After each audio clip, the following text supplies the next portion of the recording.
Hello friends, एनकॉस के record review की part 3 video में आप सभी का बहुत बहुत स्वागत है।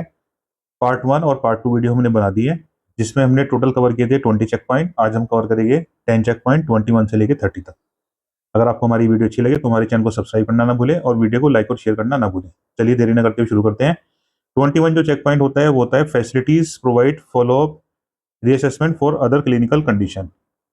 जो हमारी अदर क्लिनिकल कंडीशन होती है, जैसे आई है, ईएनटी है, ओरल केयर है जिसमें ओरल कैंसर देखना होता है, टॉन्सिलाइटिस है वो सब देखना होता है, एल्डरली केयर है, पैलिएटिव एल्डरली जो 60 साल से ऊपर होता है, पैलिएटिव जो बेड रिडन पेशेंट होते हैं, जो चल फिर नहीं पाते, जो बेड पर लेटे रहते हैं, जिनका ट्रीटमेंट बेड पर ही किया जाता है, फिजियोथेरेपी की जाती है।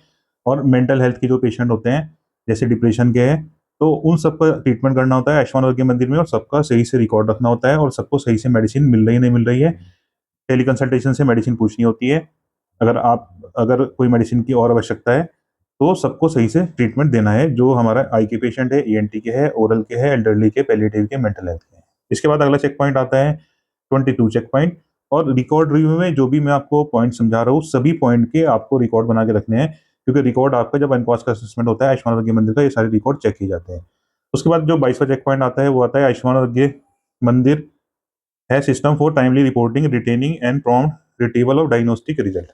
जो भी डायग्नोस्टिक टेस्ट होते हैं, जो आप सीएचसी रेफर करते हो या डिस्ट्रिक्ट हॉस्पिटल रेफर करते हो, उन वो सब सही से उनकी printing report, print out report करके पेशेंट को देनी होती है। आपके सेंटर में भी जो भी आप टेस्ट करते हो, उनकी प्रिंटेड रिपोर्ट आपको पेशेंट को देनी होती है।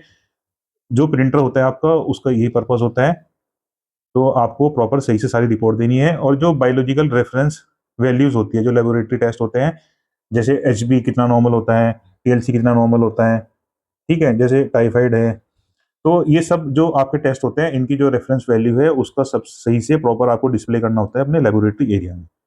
इसके बाद अगला चेक पॉइंट आता है 23, medication order are written legibly and updated. जो भी मेडिसिन आप लिखते हो प्रेस्क्रिप्शन पे या ओपीडी रजिस्टर में, वो सब मेडिसिन साफ साफ लिखी होनी चाहिए। और जो भी मेडिकल एडवाइस लिखी जाती है उसमें डेट भी लिखी जाती है, टाइम भी लिखा जाता है, सिग्नेचर भी होता है। और जो जो टेली कंसल्टेशन में जो आपके स्पेशलिस्ट, सुपर स्पेशलिस्ट जो प्रेस्क्राइब करते हैं, उसे प्रॉपर लिखना होता है, प्रॉपर पेशेंट को मेडिसिन देनी होती है। और कोई भी मेडिसिन जो है वो शॉर्ट फॉर्म में नहीं लिखनी। जैसे आप मान लीजिए पैरासीटामोल लिख रहे हो, आप लिखते हो पीसीएम लिख देते हो, पीसीएम नहीं लिखनी, आपको पूरा पैरासीटामोल लिखना है, PARACETAMOL, पूरा पैरासीटामोल लिखना है।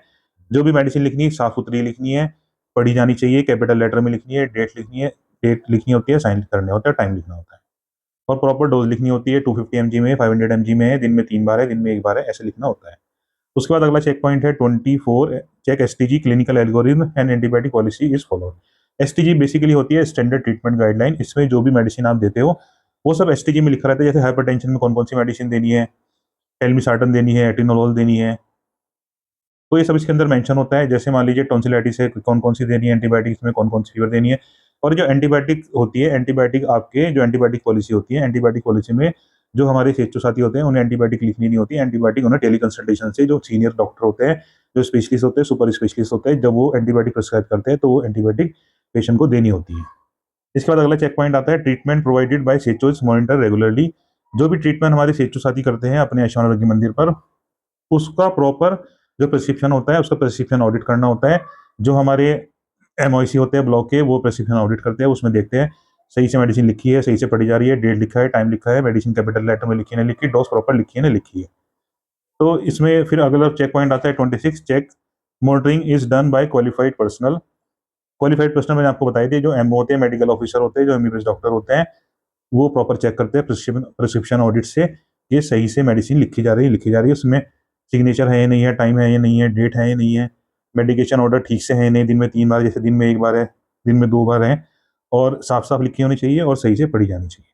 इसके बाद अगला चेक पॉइंट आता है 27, action taken on non compliances. इसमें बेसिकली जो, जैसे आप कोई मेडिसिन, कोई प्रेस्क्रिप्शन ऑडिट करा एमओसी ने, और उसमें पाया गया कि मेडिसिन जो है प्रॉपर सही से लिखी नहीं जा रही है, प्रॉपर एंटीबायोटिक की डोज नहीं दी जा रही है, तो उसमें एक मीटिंग करते हैं, मीटिंग करके फिर डिसीजन लेते हैं कि जो भी मेडिसिन है, जो एंटीबायोटिक है, उसकी सही डोज देनी है, इरेशनल यूज नहीं करना किसी भी मेडिसिन का, अननेसेसरी कोई भी मेडिसिन नहीं देनी, जो भी मेडिसिन देनी सही से देनी है, और अपने जो एंटीबायोटिक देनी होती है अपने सीनियर डॉक्टर से, अपने स्पेशलिस्ट से पूछ के फिर देनी होती है। उसके बाद अगला चेक पॉइंट आता है prescribe treatment plan procedure perform और written in case sheet OPD ticket portal day to day progress of patient is recorded where, ठीक है। ये 28 चेक पॉइंट हो गया। Prescribe treatment plan procedure perform are written in case sheet oblique OPD ticket portal. तो जो भी आप medicine लिखते हो, जो ओपीडी रजिस्टर में लिखते हो, जो आप ऑनलाइन चढ़ाते हो, जो ऑनलाइन लिखी जाती है वो प्रॉपर लिखनी होती है। ओपीडी रजिस्टर में प्रॉपर आपको यूआईडी नंबर देना होता है। प्रॉपर जो मेडिसिन लिखी जाती है वो कैपिटल लेटर में लिखी जाती है। सही से सब डेमोग्राफी डिटेल लिखी जाती है। तो सही से आपको डॉक्यूमेंटेशन करना होता है। ये रिकॉर्ड चेक किया जाता है जब एनक्वास का एक्सटर्नल असेसमेंट होता है या एनक्वास का पीयर असेसमेंट हो। जैसे एनक्वास का आपका डिस्ट्रिक्ट लेवल असेसमेंट हो गया और इंटरनल असेसमेंट हो गया, उसमें सब चेक करते हैं, देखते हैं। उसके बाद 29 चेक पॉइंट आता है। Day to day progress of patient is recorded wherever required critical chronic cases. जो डे टू डे प्रोग्रेस होती है, जैसे बीपी के पेशेंट है, उनका बार बार बीपी चेक करना होता है। जैसे एक बार सुबह चेक करा, अगर किसी का बीपी आपको पहली बार लगा कि बीपी बढ़ा हुआ, तो एक बार सुबह चेक करना होता है 15-20 मिनट बिठा के। एक बार 4 घंटे बाद पेशेंट को दोबारा बुलाना होता है, फिर दोबारा बीपी चेक किया जाता है। और उनको हर डेली बुला सकते हैं, हर दूसरे हर तीसरे दिन बुला सकते हैं आप बीपी चेक करने के लिए। अगर बीपी उनका कंट्रोल नहीं होता है तो आप अपने सीनियर डॉक्टर जो सीएससी पर अवेलेबल है, जो डिस्ट्रिक्ट पे अवेलेबल है, उनसे कंसल्टेशन ले सकते हैं। टेली कंसल्टेशन के थ्रू मेडिसिन पूछ सकते हैं अपने सीनियर डॉक्टर से। ऐसे ही जो शुगर के पेशेंट होते हैं, जो डिप्रेशन के होते हैं, या कोई फीवर के पेशेंट होते हैं, एंटीबायोटिक आपको पूछनी है तो आप पूछ लीजिए। जो एंटीबायोटिक बताए वो एंटीबायोटिक आपको पेशेंट को देनी होती है। जैसे शुगर के पेशेंट है या बीपी के पेशेंट है, जिनका बीपी कंट्रोल नहीं हो रहा है, उनकी मेडिसिन आप अपने सीनियर डॉक्टर से सीएससी पर या डिस्ट्रिक्ट हॉस्पिटल से पूछ लीजिए, टेली कंसल्टेशन के थ्रू वो मेडिसिन उनको दे दीजिए आप। इसके बाद आज की वीडियो का लास्ट चेक पॉइंट है पार्ट 3 का। Updated register and full record are available. जो भी रजिस्टर्स होते हैं, उन रजिस्टर्स को आप इजीली रिट्रीवर के लिए सबकी नंबरिंग करनी होती है, जिससे कोई भी रजिस्टर आराम से मिल जाए।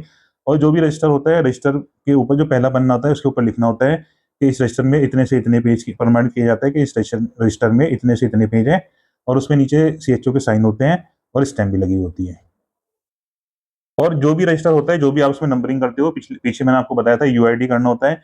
यूआईडी होता है unique identification number. Unique identification number आप ऐसे समझ सकते हैं, जैसे फाइनेंशियल ईयर स्टार्ट होता है 1 अप्रैल से स्टार्ट होता है। जैसे अभी सितंबर चल रहा है, मान लीजिए आपका पेशेंट है 3233 पेशेंट है आपका, तो आप 3233 करिए, ऑब्लिक बटा कर दीजिए। जैसे सितंबर का महीना चल रहा है, बटा 09 और बटा कर दीजिए 2025 ईयर चल रहा है, तो ये आपका बन जाएगा यूनिक आइडेंटिफिकेशन नंबर।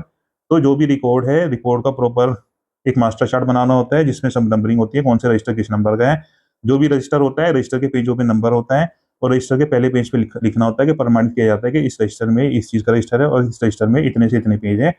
जैसे किसी रजिस्टर में मान लीजिए 60 पेज है, तो आप लिखोगे प्रमाणित किया जाता है कि इस रजिस्टर में 1 से लेकर 60 पेज है, और नीचे साइन होते हैं और स्टैंप लगती है। तो आज मैंने आपको बताया टोटल 10 चेक पॉइंट जब एनक्वास का रिकॉर्ड रिव्यू का असेसमेंट होता है, जिसमें रिकॉर्ड रिव्यू चेक किया जाता है आयुष्मान मंदिर के। पार्ट 4 वीडियो जल्दी ही बनेगी। अगर आपको हमारी वीडियो अच्छी लगी तो हमारे चैनल को सब्सक्राइब करने ना भूलें और हमारी वीडियो को लाइक और शेयर करें। सभी को मेरा धन्यवाद।